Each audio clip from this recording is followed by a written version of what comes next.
Enquanto isso, o ministro da Defesa de Israel, ele disse hoje que o confronto entre Irã e Israel ainda não acabou. Ele ressaltou que Israel foi atacado com centenas de mísseis e que o país conseguiu interceptar os ataques de forma impressionante. Ele pediu ainda que a população fique alerta para instruções do governo e disse que é preciso estar preparado para todos os cenários. Bom, eu volto então com o professor que está aqui com a gente, o professor Vitélio, para poder a gente entender um pouco sobre essas últimas declarações, o que a gente estava acompanhando agora na CNN Internacional, ou seja, a percepção dos países de uma preocupação, né, do que pode acontecer, dos desdobramentos disso, professor. E aí agora a CNN, o Exército de Israel, o ministro de Defesa de Israel, dizendo claramente que o confronto entre Irã e Israel ainda não acabou. Uma visão diferente do que tem então o Irã, que o Irã disse, olha, para a gente encerrou, essa é a nossa resposta, mas para Israel está muito claro, então, pelo menos de acordo com o ministro de Defesa, que não acabou. Podemos ver daí uma sinalização já, professor? Débora, no Oriente Médio, sinalizar fraqueza não significa humildade. Isso é algo que já vem sido dito por muitos analistas, inclusive aqui na CNN. Esse ato de não revidar significa que você se mostrou fraco, você abriu a abertura para novos ataques. O Oriente Médio vê a relação entre os países dessa forma. Perdão. Então, quando o Yoav Gallant faz essa declaração, ele está fazendo o papel dele como ministro da Defesa. O que não significa, veja só, ele não disse que vai revidar, né? Já havia uma ameaça de Israel antes de que se o Irã atacasse, Israel revidaria. Se o Irã atacasse do seu próprio território, Israel também revidaria no território iraniano. A questão o mundo, muitos países têm condenado o ataque iraniano. Vocês deram há pouco, né? O Canadá, a França, o Reino Unido. Essa condenação é uma resposta diplomática ao ato do Irã, que não aconteceu quando Israel atacou o consulado do Irã em Damasco, né?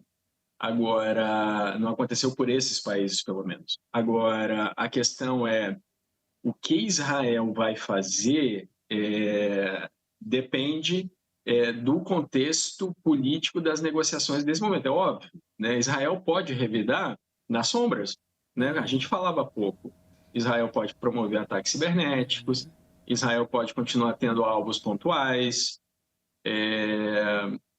Israel necessariamente vai bombardear território iraniano? Não. E aí eu Né? pergunto, Porque eu aproveito esse gancho que você fala sobre bombardeio, professor, para poder já trazer aqui uma outra dúvida, uma outra pergunta.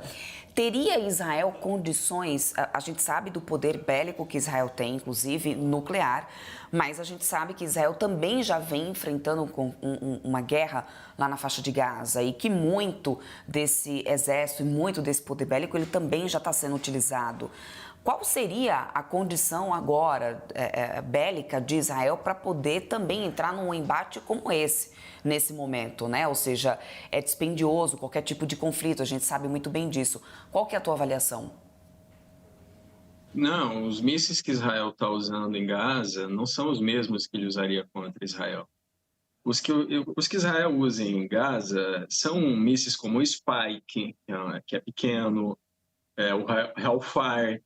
Em algumas situações, como no campo de Jabalia, de refugiados de Jabalia, o GBU-28, que é um míssil anti-bunker, que perfura o solo antes de explodir, perfura 30 metros de solo antes de explodir.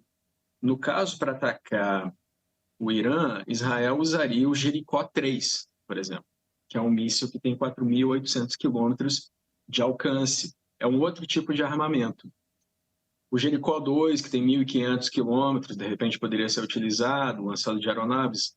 Israel poderia usar os seus F-35, que utilizou para bombardear o consulado do Irã em Damasco, com outros mísseis. Então, Israel tem, sim, armamento, tem equipamento para esse tipo de retaliação. Agora, veja só, nesse momento, a resposta do Yoav Gallant, né, do ministro da Defesa de Israel, não significa que será isso, né, porque Isso seria realmente uma guerra aberta entre dois estados. Israel já vinha atacando alvos iranianos, como a gente falava há pouco, cientistas nucleares do Irã, generais, né? Os Estados Unidos também. O general Soleimani foi um alvo dos Estados Unidos, né? Atacado por um drone dos Estados Unidos, com provavelmente o míssil Hellfire.